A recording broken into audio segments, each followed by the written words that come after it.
कराडी कन्ना या यूट्यूब चॅनलवरती मी विशाल यादव तुमचं स्वागत करतो. आणि आता काजलला खाली घेऊन सेमीसाठी झुकून जायचं चाललंय. आणि यो पायरा बघा, पायरा पण चांगला झालाय. गटाला गाडी चांगली पळल्या, गटाला गाडी मधनं होती. आणि आता सेमीला पहिल्या नंबर तासला आणि दुसऱ्या सेमीत आहे. त्यामुळं आता बघूया काय काय होते. बैल पण चांगली पळली ती, म्हणजे ह्या काजल गतच ह्या पण बैलाला सोन्या म्हणून बैल आहे.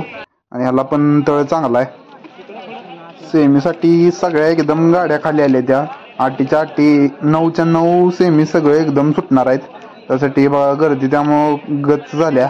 आणि इकडं आमच्या पुढं बकासूर आणि मैबेची गाडी आहे. या 3 नंबर सेमीत आणि आपली गाडी आहे 2 नंबर सेमीत काजलची. आणि काजलची पण 1 नंबर तासावर आहे. आणि बकासूर आणि मैबेची पण गाडी 1 नंबर तासावर आहे.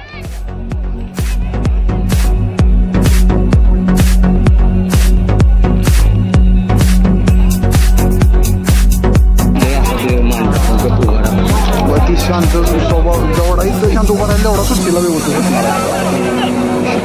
आणि एकदा सुट्टीला का नाही पहिले 3-4 उड्या जोरात बसल्या नाही, पब्लिक सर्व तुडवत जाणार.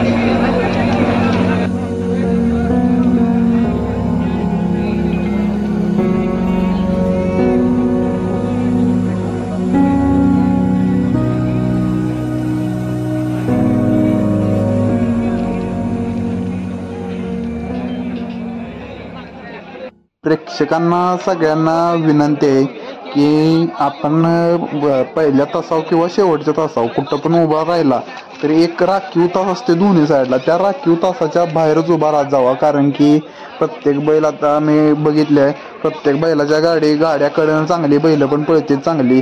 पण प्रेक्षक असं निम्म्यापासून पुढं जे तोंडाव जे प्रेक्षक येते या गाड्या सुटल्यानंतर, ती मग बैलाला किती जरी बैल पब्लिकनं पळणार असला तरी काय गाडी बैल तेवढा वाढवून पळत नाही. जर पब्लिकनं साथ दिलं तर, प्रेक्षकांनी साथ दिलं तर कडच्या पण गाड्या कुठंतरी फायनलसाठी पात्र होतील.